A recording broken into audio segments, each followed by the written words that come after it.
Meatloaf wrapped in grape leaves is one of the truly great recipes of Greece. Grate a carrot and zucchini and cook them together in olive oil with onions and garlic. You want everything to be soft and the liquid to be absorbed or evaporated. Add a little salt, of course. Cook it up for a few minutes, then put your ground meats, that's pork and beef, together in a bowl.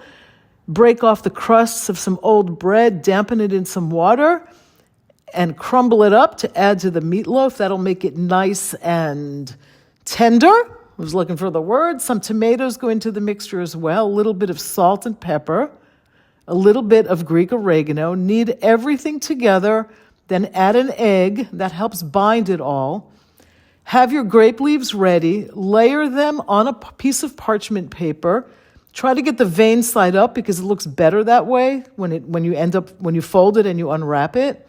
Put your meat on there, shape it into a loaf, cover it with the leaves, drizzle it with some olive oil.